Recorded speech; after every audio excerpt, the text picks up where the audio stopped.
안녕하세요. 베아트리체의 책 산책입니다. 인생을 살다 보면 누구나 가슴 안에 평생 지워지지 않는 커다란 데미지 하나 정도는 가지고 살아가기도 하죠.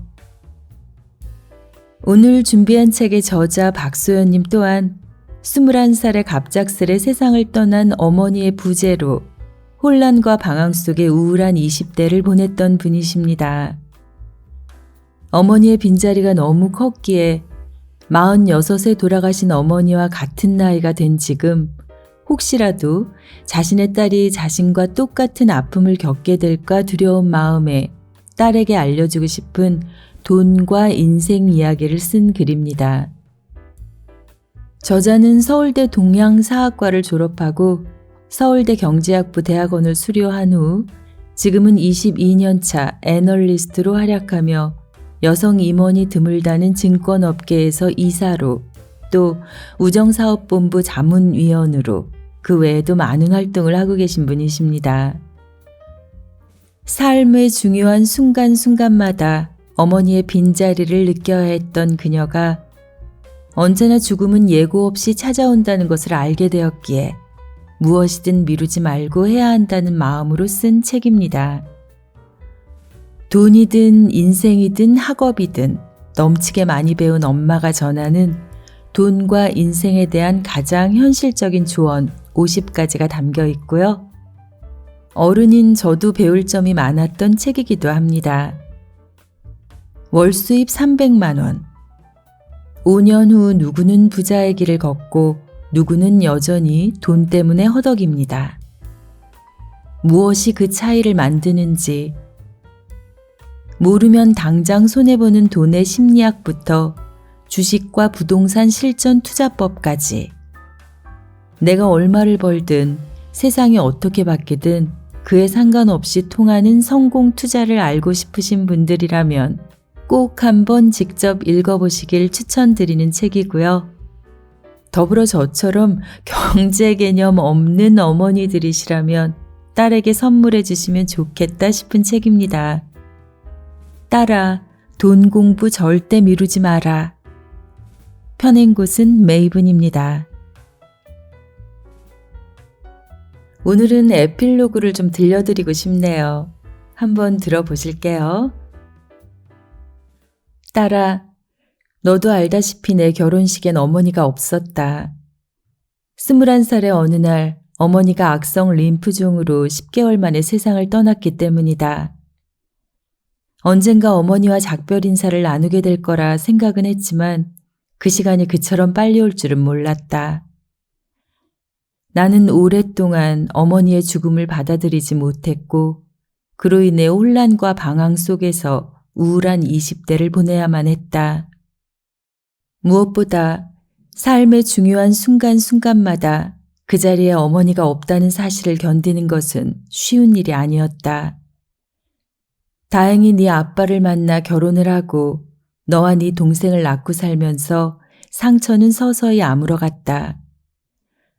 그런데 가끔씩 너를 보고 있으면 어머니 생각이 나곤 했다. 내가 만약 어머니처럼 너무 일찍 세상을 떠나게 되면 어쩌지? 나는 너한테 그런 슬픔을 안겨주기 싫은데 하는 생각을 했던 것이다. 어머니가 돌아가신 나이가 꼭 46이었다. 그런데 정말 올 것 같지 않았던 46이 나에게도 왔다. 어머니가 돌아가셨던 바로 그 나이. 이제는 안다. 세상에 영원한 것은 없고 누구나 예고 없이 세상과 작별할 수 있으며 내가 할 수 있는 일은 최대한 후회 없이 사는 것뿐임을. 이 책을 쓰게 된 것은 그 때문이다. 너에게 해주고 싶은 이야기가 있다면 나중으로 미루지 말고 써두어야겠다 싶었다. 지우고 다시 쓰고를 반복하며 몇 년 동안 너한테 해주고 싶었던 돈과 인생에 대한 이야기를 모아 정리한 것이다. 나는 지난 20여 년간 증권업계에서 애널리스트로 일하며 벼락부자가 된 사람부터 사업으로 성공한 자수성가형 부자, 부동산 투자나 주식 투자로 돈을 번 자산 관리형 부자 등 수없이 많은 부자의 탄생을 지켜보았다. 그러나 한편으론 있는 돈 없는 돈 모두 끌어모아 투자를 했다가 하루아침에 가난해지는 사람도 보았다. 나 역시 돈을 모으고 불리는 과정에서 잦은 실패를 경험했다. 그 과정은 때론 즐거웠지만 때론 고통스러웠다. 앞으로도 몇 번의 상승장과 하락장이 우리를 노크할 것이다. 너도 앞으로 사회생활을 시작하고 일을 배우고 결혼을 하고 아이를 낳고 그렇게 인생의 과정을 밟아가겠지. 그런데 살아보니 돈이 있다고 해서 반드시 행복한 것은 아니지만 돈이 없으면 행복할 권리조차 주장하기 힘들어지는 경우가 많았다. 의외로 돈이 인생을 정의하는 경우도 있었다. 그러므로 언제든 돈을 모으고 불리는 고민을 멈추어서는 안 된다. 경제적 자립은 삶의 자립이고 네가 원하는 인생을 살기 위한 주춧돌을 세우는 과정이기 때문이다. 여자들은 40이 넘는 순간 결혼을 했든 하지 않았든 자산을 만들어 놓지 않은 것을 가장 많이 후회한다고 한다. 그래서 어떤 형태로든 자산을 모아둔 사람과 자산을 모아두지 않은 사람의 마음은 생활 전반에 있어 양적으로나 질적으로 엄청난 차이를 보인다. 게다가 이제는 물가가 빠르게 오르는 인플레이션의 시대이다. 제자리에서 성실하게 살고 있는데도 불구하고 모든 이의 월급이 스르르 녹아버리는 시대. 예적금만 해서는 물가 상승률을 방어할 수 없고 월급이 올라도 오른 게 아닌 시대가 되어버린 것이다. 그러므로 40 넘어 후회하고 싶지 않다면, 40 넘어 초라해지고 싶지 않다면 지금부터라도 돈 공부를 해야 한다. 네가 원하는 삶을 살기 위해 얼마만큼의 돈이 필요한지, 어떻게 그 돈을 모을 수 있는지, 또 어떻게 그 돈을 현명하게 써야 할지 진지하게 생각해 봐야 한다. 네가 그 과정에서 너만의 원칙을 세우고 이를 충실하게 실천한다면 경제적 자립은 자연스레 따라올 것이다. 돈 때문에 기죽지 않고 당당하게 살아갈 수 있을 거라는 말이다. 물론 돈 공부 없이도 투자는 할 수 있다. 운이 좋으면 한두 번쯤 돈을 벌 수도 있을 것이다. 하지만 아무 준비가 안 된 사람의 운은 금방 사라지고 만다. 그리고 운이 좋아 돈을 벌었다 해도 그것을 너의 실력으로 착각했다가는 다음에 찾아올 하락장에서 네가 투자한 돈을 모두 잃을 수 있다. 그러니 돈을 공부하고 세상의 흐름을 파악하는 것이 먼저다. 그리스 신화에 나오는 부의 신인 플루투스는 앞을 볼 수 없는 맹인이라고 한다. 제우스가 부의 공평한 분배를 위해 일부러 그렇게 만들었기 때문이다. 그런데 앞을 못 보다 보니 열심히 하는 사람과 그렇지 못한 사람을 가려내지 못하고 마구잡이로 돈을 나눠주게 되었다. 이에 돈은 때때로 누군가에게는 넘치게 가고 누군가에게는 너무 부족하게 가는 바람에 브루투스는 사람들에게 미움을 받게 되었다. 그러나 결국 주변의 노력으로 브루투스는 눈을 뜨게 되고 다시 부는 공평하게 흐르게 된다. 이처럼 돈이라는 것은 때로 말도 안 되게 쉽게 벌리기도 하지만 그만큼 어이없이 쉽게 빼앗기기도 한다. 돈의 속성 자체가 그렇다. 그러나 네가 만약 충분히 돈에 대해 공부해서 돈을 다루는 법을 익히게 되면 그것까지 너에게서 앗아가지는 못한다. 결국 부의 신이 너에게 합당한 결과를 가져다 줄 것이라는 얘기다. 나는 네가 어떤 투자를 하든 힘들게 번 돈을 허무하게 잃지 않았으면 좋겠다. 젊은 시절의 1년은 나이 든 사람의 10년과 맞먹는 천금과 같은 시간인데 그 시간을 다시 종잣돈 모으는 데 바쳐야 한다면 너무 아깝지 않을까? 그래서 이 책에는 당장 투자를 해서 돈을 벌 수 있는 비법이나 빨리 부자가 되는 지름길은 들어있지 않다. 지금은 그 말이 맞다고 여겨지더라도 시간은 변덕스럽게 변하게 마련이고 부의 신은 앞을 못 보기 때문에 때때로 너를 보지 못하고 지나칠 수 있다. 그래서 나는 너에게 시장이 좋든 나쁘든 작동하는 투자의 기본 원칙들을 알려주고 싶다. 이 원칙들은 지난 20여 년간 애널리스트로 일하며 수많은 투자자들을 지켜보고 나 스스로도 시행착오를 거듭하며 얻게 된 것들이다. 네가 만약 이 원칙들을 너의 것으로 만들 수 있다면 누가 뭐라든 돈 때문에 기죽지 않고 당당하게 살아갈 수 있을 것이다. 네가 어떤 삶을 살든 네가 가진 돈은 그 크기만큼 너를 지켜준다. 그러니 하루라도 빨리 돈 공부를 시작해라. 세상의 흐름과 돈의 방향을 파악하고 내 돈을 어디로 흐르게 할지 결정해라. 네, 이제 본문 한 챕터 더 들어보실게요. 물건을 사고 후회하고 싶지 않다면 롤렉스, 루이비통, 샤넬 등 유명 명품 매장을 지나다 보면 쇼윈도에 가장 비싸고 좋은 상품들을 집중적으로 진열해 놓은 걸 볼 수 있다. 의류든 가방이든 시계든 입이 딱 벌어질 정도의 가격이지. 그런데 막상 매장에 들어가 보면 일반 소비자들이 조금만 욕심을 내면 살 수 있는 물건들이 꽤 있다. 작은 가방이나 지갑, 머플러 같은 것들 말이다. 소비자가 비교적 부담 없이 살 수 있는 이런 제품들은 왜 쇼윈도에 진열되지 않는 걸까? 경제학자들은 이것을 앵커링 효과라고 부른다. 오리는 처음 태어났을 때 본 것을 엄마로 생각하고 계속 따라다닌다고 한다.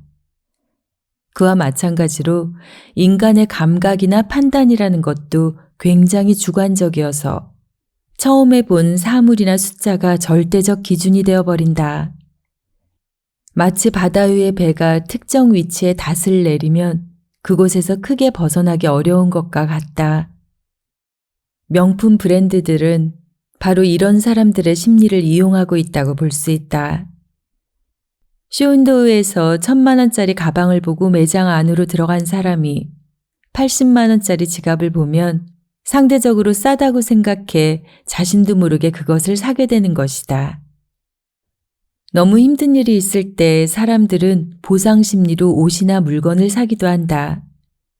그리고 그럴 때는 큰 보상을 받고 싶은 마음에 과소비를 하는 경우가 종종 있다. 그런데 명품 매장들은 그처럼 사람들의 약한 마음을 앵커링 효과로 파고들어 계획에 없던 물건을 사게 만든다. 어떻게 하면 충동적인 소비를 자제할 수 있을까?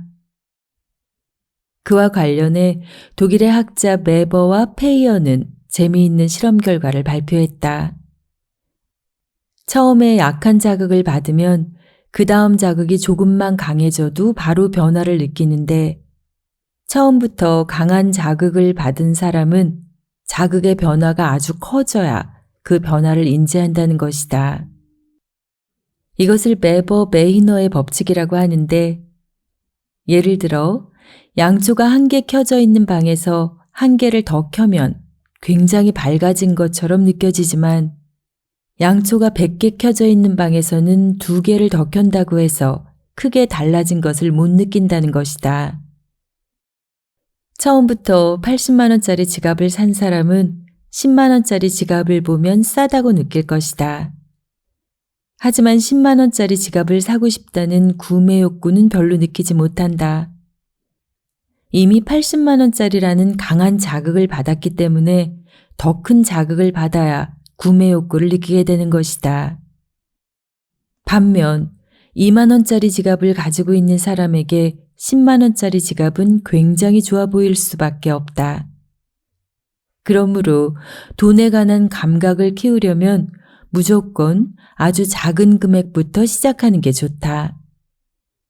큰 금액과 먼저 친해지면 돈을 낭비하게 될 확률이 높아지기 때문이다. 그리고 소비든 투자든 모든 것에는 계통적 질서가 존재하는데 작은 것부터 시작해야 전체를 파악할 수 있다. 향수 조향사들이 사용하는 후각 훈련 키트를 보면 30개에서 50개의 아로마가 3cm 길이의 작은 병에 각각 담겨 있다. 이 향들을 하나하나 맡으면서 후각 능력을 키우면 나중에 여러 향이 무작위로 섞여 있어도 어떤 향들의 조합인지를 알아차릴 수 있게 된다.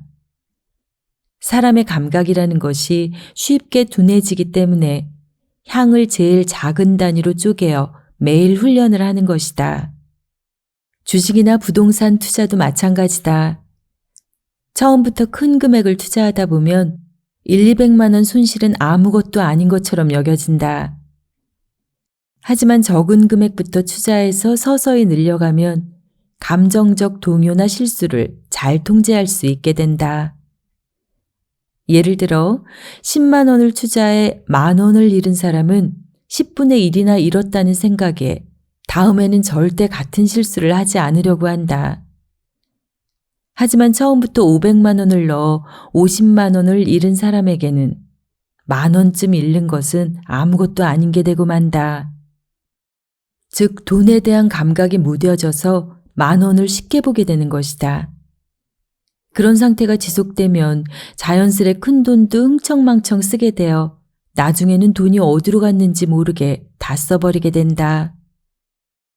이와 관련해 듀크대 경제학과 교수인 댄 애니얼리는 사람들이 돈에 대해서 가장 잘못 생각하는 것이 무엇냐고 묻자 이렇게 답했다. 당신은 펜을 사려고 합니다. $15짜리 펜이죠. 상점에 가서 펜을 고르고 돈을 내려고 하는데 직원이 말합니다. 경쟁 상점이 있는데 그곳에서 똑같은 펜을 $7에 판다고요. 네 블럭 거리에 있고 햇살도 눈부신 화창한 날이에요. 어떻게 하시겠어요? 네 블럭을 걸어가서 펜을 $7에 사시겠어요? 사람들은 대부분 $7를 선택합니다. 돈을 아끼죠. 이번에는 좀 비싼 물건을 사는 경우입니다. 최신 디지털 카메라를 살 겁니다. 가격은 $1,015입니다. 계산을 하려는데 판매원이 네 블럭만 걸어가면 다른 가게에서 똑같은 카메라를 파는데 $1,007에 팔고 있다고요. $8가 더 쌉니다. 날씨도 좋고요. 그런데 네 블럭을 걸어가서 $8를 아낄 거냐고 물으면 사람들은 대부분 아니라고 합니다. $15의 펜을 살 땐 $8가 정말 커 보이지만 $1,000나 하는 비싼 카메라를 살 때는 $8가 아주 적은 돈처럼 느껴지기 때문이죠. 이처럼 어떤 상황이냐에 따라 사람들은 돈을 상대적으로 판단한다. 그 결과 같은 $8를 크게 느끼기도 적게 느끼기도 한다. 보통 사람들과 부자들의 차이는 바로 여기에 있다. 부자들은 상대성이 만들어내는 착각에 절대 속지 않는다. 수백억을 가지고 있더라도 부자들은 $8를 절대 푼돈이라고 생각하지 않는다. 그러나 보통 사람들은 1,000만 원을 쓸 때 5만 원을 더 쓰는 것은 얼마 되지 않는 몇 푼의 돈이라고 생각한다. 그러나 얼마 되지도 않는데 라는 착각이 결국 이제껏 애써서 모은 돈을 감쪽같이 사라지게 만든다. 만약 언제든 10,000원이 별게 아니라는 생각이 든다면 네 씀씀이가 해픈 건 아닌지 스스로 점검해 봤으면 좋겠다. 너의 돈이 지금 어디선가 줄줄 새나가고 있다는 뜻이니까 말이다. 네, 이 외에도 재테크 초보자들이 가장 많이 하는 실수, 신문 헤드라인을 읽으며 하루를 시작해야 하는 이유, 위대한 투자자들의 공통점, 부자들이 재산을 지키기 위해 매일 하는 일 등 아마도 딸 가진 모든 엄마들이 딸에게 알려주고픈 이야기들이 가득 담겨 있지 않나 싶습니다. 요즘 물가는 올라가고 모두가 허리띠를 꽉 조여매며 힘들어 하시는데요. 이 시기에 조금이나마 도움되는 책이길 바라봅니다. 삶을 변화시키는 책 한 권의 기적, 베아트리체의 책 산책이었습니다.